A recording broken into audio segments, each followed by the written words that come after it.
Hello friends, Pinky के फंडे में आपका स्वागत है। आज का फंडा बताने से पहले मैं कुछ लोगों को थैंक्स कहना चाहती हूँ। थैंक यू अक्षय पोजी और अंकल पोजी।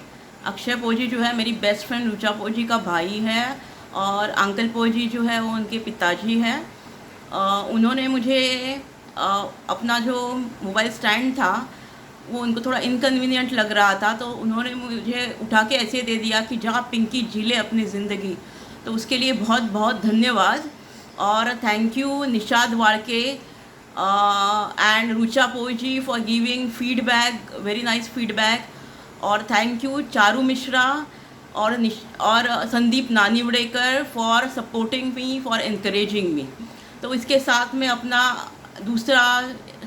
तीसरा फंडा बताने वाली हूँ। मेरा तीसरा फंडा ये है कि ज़िंदगी 2 गज ज़मीन में नहीं है। तो ये फंडा मुझे सूझा जब मैंने सोचा एक स्टोरी के बारे में। मैंने बहुत बचपन में एक स्टोरी सुनी थी, मुझे वो स्टोरी ठीक से याद नहीं है। वो स्टोरी बहुत फेमस है, और अगर आपको वो स्टोरी याद है तो प्लीज़ कमेंट में डाल दीजिएगा कि वो स्टोरी सही से क्या है। लेकिन उसका जो सार है, उसका जो कोर है, वो मुझे याद है और मैं वो आपको बताऊंगी। वो स्टोरी कुछ ऐसे थी कि एक बंदा रहता है, गरीब रहता है, उसको अपने फैमिली को सपोर्ट करने के लिए पैसे नहीं होते, तो वो चाहता है कि वो बहुत ज़्यादा पैसे कमाए और सबको खुश रखे और ख़ुद भी खुश रहे। तो वो जो बंदा है उसको एक राजा मिलता है। वो राजा उसे कहता है कि तू यहाँ से भागना शुरू कर, तू जहाँ तक भागेगा और तुझे सूरज ढलने से पहले वापस यहाँ आना है। तो तुम जितना भागोगे और यहाँ तक वापस आओगे उतनी ज़मीन तुम्हारी। तो वो बंदा बेचारा भागता है भागता है भागता है, उसे लगता है मैं कुछ और दौड़ सकता, कुछ और पा सकता। वो भागता है भागता है और वो सूरज ढलने से पहले वापस आने निकलता है। उसे लगता है मैं अभी ये टारगेट अचीव नहीं कर पाऊँगा, तो वो और ज़ोर से भागता है और वो थक जाता है और वो मर जाता है। मुझे याद नहीं वो पहुंच जाता है अपने टारगेट पे कि नहीं, लेकिन अगर वो पहुंच भी जाता है नहीं जाता है वो इम्पोर्टेंट बात नहीं है। वो मर जाता है, फिर उसको 2 गज ज़मीन में गाड़ा जाता है। और स्टोरी में ये बताया था कि आखिर में हमें 2 गज ज़मीन में ही रहना है, तो इतना भाग के इतना लाइफ में पाके क्या फ़ायदा है।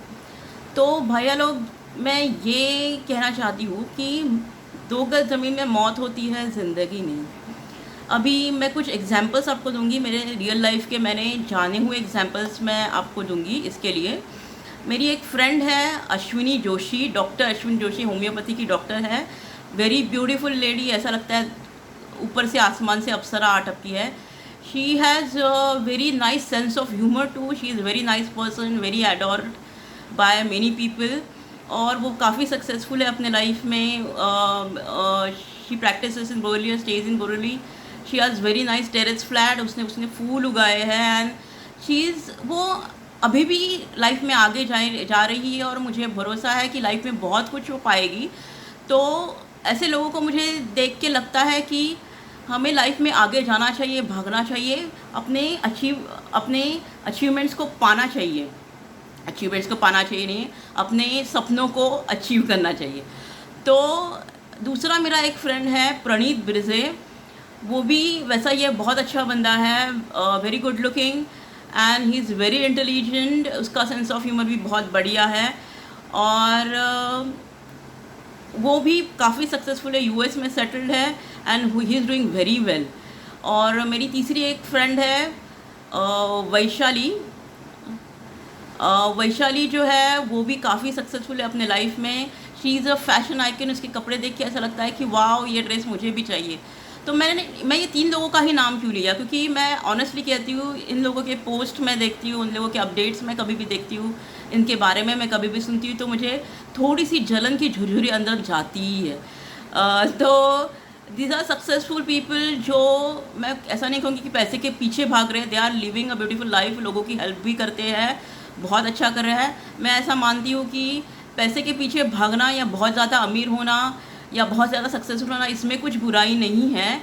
सिर्फ आपको मॉरल एथिकल होना चाहिए। और मैं कोई बड़े बड़े इंडस्ट्रियलिस्ट के, सक्सेसफुल लोगों के, फेमस लोगों के एग्जाम्पल यहाँ नहीं दे रही हूँ। मैं उन लोगों के एग्जाम्पल जो जिनको मैं नज़दीक से जानती हूँ कि वो एथिकली और मॉरली अपना लाइफ जी रहे हैं, वो अच्छा लाइफ जी रहे हैं। These are happy people, successful people and to some extent lucky people too. तो ये बताने के बाद मैं ये कहना चाहूँगी कि ज़िंदगी दो गज ज़मीन में नहीं है, आपको सक्सेसफुल होना पड़ेगा। अभी मैंने कुछ रिसर्च पढ़ा था, उसमें ऐसा बताया था कि इंसान जब मरने जाता है तो मरने के वक्त उसे कोई अपना सक्सेस याद नहीं आता है, उसे याद आता है, उसके ऐसा लगता है कि मेरा कोई अपना होना चाहिए, लोग होने चाहिए, रिश्तेदार होने चाहिए। तो भैया मैं आपको ये बताना चाहूँगी कि वो जो मरने का वक्त है, उस वक्त अपने ब्रेन का ऑक्सीजन जो है उसका सप्लाई बहुत कम होने लगता है। हमें मरते मरते हेल्यूसिनेशंस भी होने लगते हैं, ऐसा मैंने पढ़ा है एक साइंटिफिक रिपोर्ट में। तो वो जो 5-10 मिनट का वक्त है उसके लिए आप अपनी पूरी ज़िंदगी मत बिताओ। आपको जो पैशनेटली लगता है आपको ज़िंदगी में करना है, पाना है, ज़िंदगी उसके लिए है। दूसरा एक एग्जांपल मैं देना चाहूँगी कि ये एग्जांपल दिया जाता है बहुत ही सक्सेसफुल लोग हमारे दुनिया के, Bill Gates and Steve jobs का। उनका ऐसा हुआ कि वो अपने एक दूसरे से कंपटीशन करती, ये भी मैंने सुना है, अगर गलत रहेगा तो कमेंट में लिख दीजिए। वो ज़िंदगी में अपने एक दूसरे से कंपटीशन करते रहे और एक लेवल पे आके उनको ऐसा लगा कि ये सब पा लिया, अभी क्या वो और चैरिटी करने लगे। उन्होंने, बिल गेट्स ने तो अपने बहुत सारे पैसे चैरिटी में दिए, मैंने सुना है। तो बात ये है कि आगे जाके चैरिटी करनी है तो मैं इधर ही बैठी रहती हूँ, ये कोई सही बात नहीं है।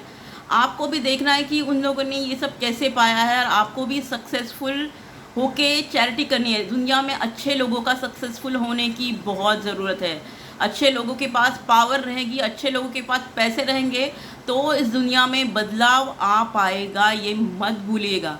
तो आप ऐसा मानते हो कि आप अच्छे इंसान हो तो आप सक्सेसफुल होने के पीछे लग जाओ और अपने ज़िंदगी में सपने के पीछे भागते रहो मरते दम तक। तो जो स्टोरी बताई गई है वो स्टोरी कुछ ऐसी थी कि भैया वो जो बेचारा बंदा था वो भाग रहा था, भागते भागते उसे लगा कि मैं कुछ और पाऊँ। उसके सपने बहुत बड़े थे, भगवान में उसने बहुत बड़े सपने दिए थे। भागते भागते वो जब अपने मंजिल पे वापस आने लगा, उसे लगा कि मैं अपना टारगेट शायद नहीं अचीव कर पाऊँगा। जब उसको ये लगा तो उसे बहुत बुरा लगा, लेकिन मैंने सोचा कि मैं तो नहीं रहूँगा इस दुनिया में, शायद ऐसे ही भागते रहूँगा तो, लेकिन मेरी बीवी है, मेरे बच्चे हैं, उनका क्या। वो मरते दम तक भागता रहा और मर गया। उसने अपना टारगेट तो अचीव कर लिया। राजा ने वो जो ज़मीन थी पूरी वो उसके फैमिली को दे दी। उसका बेटा और उसकी बीवी को बहुत दुख हुआ कि वो बंदा अब इस दुनिया में नहीं है, उनको अकेले जीना पड़ेगा। लेकिन जो लेगेसी वो उनके लिए छोड़ के गया था वो बहुत बड़ी बात थी। उन दोनों ने उसकी लेगेसी के लिए उसको बहुत ज़्यादा रिस्पेक्ट किया। वो बेटा जब बड़ा हुआ उसने अपने पिताजी का एक स्मारक उस ज़मीन के बीचों बीच लगा दिया लोगों को बताने के लिए, और आने वाली आगे पीढ़ी को भी समझना चाहिए कि ये जो इंसान है उसके त्याग के वजह से आज अपनी पूरी फैमिली कहीं पे आके पहुंची है। तो ये है real story. Be happy, be successful, love everyone, पूरा दिल खोल के जियो, जो पाना है वो पाओ। और इसके साथ मैं अपना मुंह बंद करती हूँ। आई लव यू, नमस्कार।